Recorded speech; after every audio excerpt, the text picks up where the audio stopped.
Bagi masyarakat Mesir kuno, ketika Firaun naik tahta, dia dianggap lahir kembali sebagai dewa. Hello guys, perkenalkan nama gue Devita Anggreni, you can call me Devita. Malam ini gue mau bahas tentang sejarah ulang tahun. Kenapa ulang tahun itu harus tiup lilin? Kenapa harus ada kue? Kayaknya, mungkin hampir setiap orang pernah ngerayain ulang tahun. Meskipun ngerayainnya dengan cara yang berbeda-beda. Tiup lilin, menutup mata, membuat harapan dalam diam.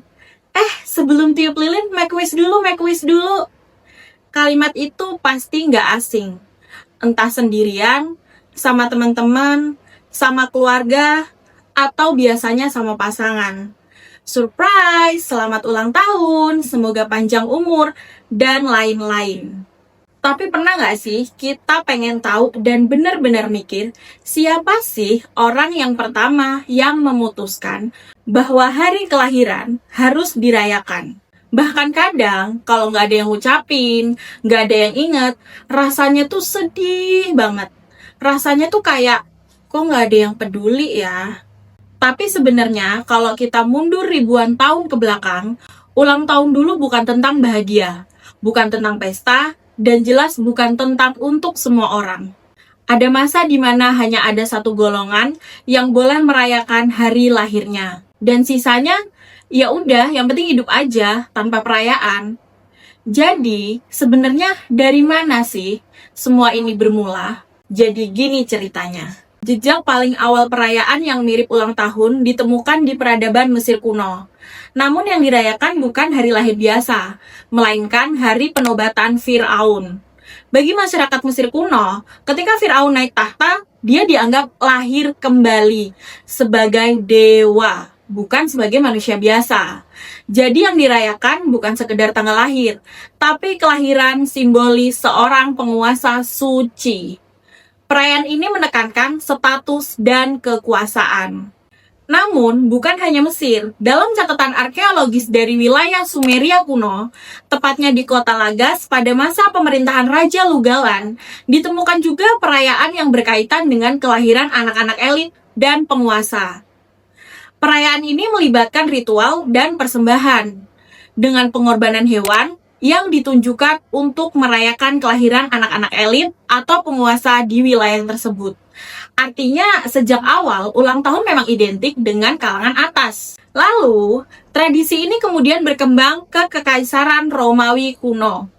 Ulang tahun dalam budaya Romawi kuno dikenal sebagai Dies Natalis. Di sini mulai terjadi perubahan.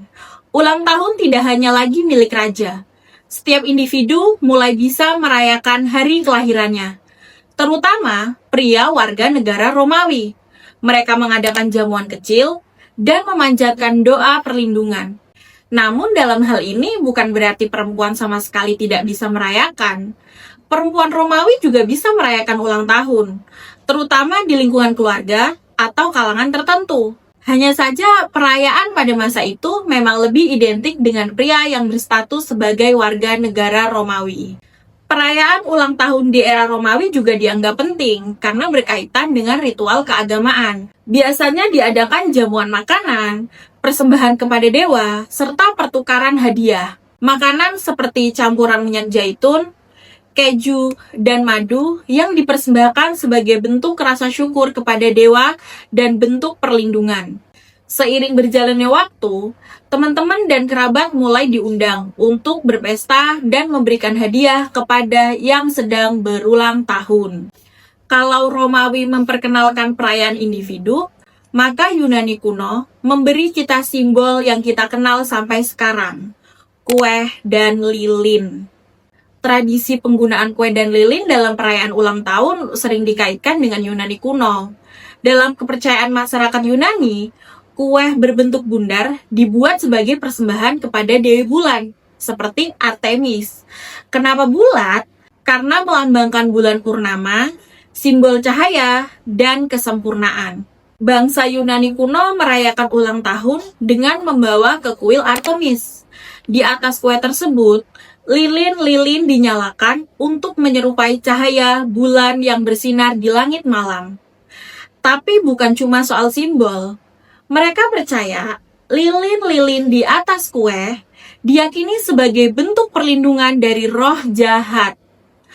Asap dari lilin yang menyala dipercaya membawa doa dan harapan manusia naik menuju para dewa. Mereka merayakan hari tersebut dengan sorakan dan tepuk tangan untuk menghalau roh jahat. Sebuah ritual kecil yang akarnya ternyata sudah ribuan tahun. Tradisi ini kemudian menyebar ke berbagai wilayah Eropa. Berabad-abad kemudian, di abad ke-18, di Jerman lahir sebuah tradisi yang lebih mirip dengan ulang tahun modern. Namanya Kinderfest.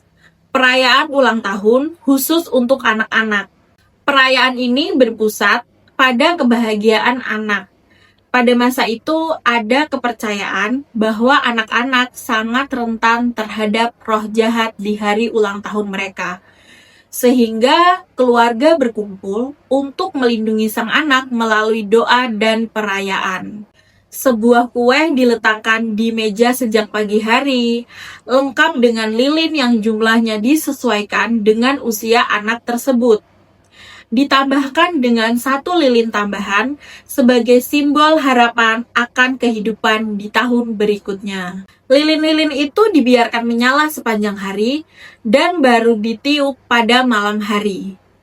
Pada saat itulah anak yang berulang tahun membuat harapan sebelum meniup semua lilin dalam satu tarikan nafas. Tradisi ini menjadi cikal bakal perayaan ulang tahun modern. Bukan lagi sebagai simbol persembahan kepada dewa, melainkan sebagai momen kebahagiaan dan doa bagi seorang anak yang sedang bertambah usia. Di sisi lain, hingga saat ini, Jerman masih memegang tradisi unik, di mana mengucapkan selamat ulang tahun sebelum hari H dianggap sebagai nasib buruk.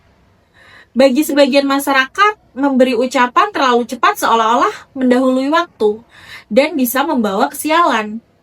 Ulang tahun bukan sekedar perayaan sosial, tapi juga berkaitan dengan keyakinan dan rasa hormat terhadap waktu. Hari kelahiran dianggap sebagai momen yang sakral dan tidak boleh didahului. Kebiasaan ini terdengar sederhana, namun dari sini kita bisa melihat bagaimana makna ulang tahun tersebut terus berkembang. Dari simbol kekuasaan di Mesir, menjadi ritual keagamaan di Yunani kuno, pesta keluarga di Jerman, hingga akhirnya menjadi tradisi global yang kita kenal hari ini. Nah, perubahan besar dalam sejarah ulang tahun itu sebenarnya baru terjadi saat dunia masuk ke masa revolusi industri. Di periode ini semuanya berubah. Pabrik-pabrik bermunculan, produksi jadi lebih cepat, dan yang paling berpengaruh, bahan makanan seperti gula dan tepung jadi jauh lebih terjangkau. Dulu, bikin kue itu bukan hal sederhana, mahal, dan gak semua orang itu bisa. Tapi setelah produksi massal berkembang, kue bukan lagi milik kalangan atas. Dan dari situlah, ulang tahun mulai jadi perayaan yang bisa dirayakan oleh siapa saja.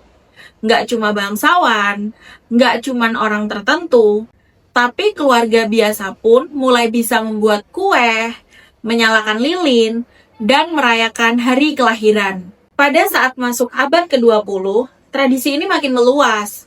Muncul lagu ulang tahun, kartu ucapan, dan pesta kejutan. Ulang tahun berubah jadi momen sosial, bukan lagi ritual sakral, bukan lagi simbol kekuasaan, tapi momen untuk berkumpul, untuk merasa dihargai, dan untuk berharap tahun depan akan lebih baik dari tahun ini. Sekarang, coba lihat ulang tahun di zaman kita hari ini. Ulang tahun bukan cuma soal kue dan lilin. Ulang tahun jadi momen yang diumumkan di sosial media. Ada notifikasi, ada story, ada unggahan dengan caption panjang yang misalnya, semoga semakin bertambah usia, aku juga semakin bertambah dewasa. Selain itu, kita bisa menerima ucapan bahkan dari orang yang mungkin sudah lama tidak berbicara.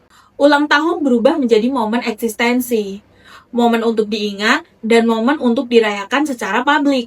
Ada pesta kejutan, ada dekorasi khusus, ada tema warna, bahkan ada yang menyewa tempat hanya untuk satu malam perayaan. Tapi, ada satu hal yang jarang kita bahas tentang ulang tahun. Kita selalu melihatnya sebagai hari bahagia, hari yang penuh kue, lilin, dan ucapan selamat. Tapi, apakah semua orang benar-benar bahagia di hari itu? Ada istilah yang disebut birthday blues, perasaan sedih, kosong, bahkan cemas saat ulang tahun tiba. Aneh ya, hari yang seharusnya dirayakan justru kadang terasa paling sunyi. Karena ulang tahun bukan lagi hanya tentang bertambah usia, tapi sekaligus jadi pengingat tentang waktu yang terus berjalan, tentang target yang belum tercapai, tentang mimpi yang masih tertunda, tentang orang-orang yang dulu ada, tapi sekarang sudah tidak lagi bersama kita. Dan yang sering jadi pertanyaan paling jujur adalah, di umur segini kok belum jadi apa-apa ya? Kalau dulu zaman Yunani kuno ulang tahun adalah ritual perlindungan agar dijauhkan dari roh jahat, sekarang yang kita lawan bukan roh jahat, tapi perbandingan. Perbandingan dengan teman sebaya, dengan pencapaian orang lain, dengan standar sosial yang seolah bilang, di usia segini harusnya sudah begini, sudah begitu. Sampai kadang kita memilih menyembunyikan ulang tahun, karena tidak ingin ditanya dan diingatkan soal angka. Padahal, pada akhirnya ulang tahun bukan seberapa jauh kita dibandingkan dengan orang lain. Tapi tentang 1 tahun lagi kita bertahan, 1 tahun lagi kita belajar, dan 1 tahun lagi kita tumbuh meskipun pelan. Sekarang aku penasaran, kamu yang gimana? Kamu yang tipe ngerayain besar-besaran? Atau cukup tiup lilin diem-diem? Atau tipe yang pura-pura lupa supaya nggak jadi sorotan? Tulis di kolom komentar ya. Dan jangan lupa like, comment, dan subscribe. Bye!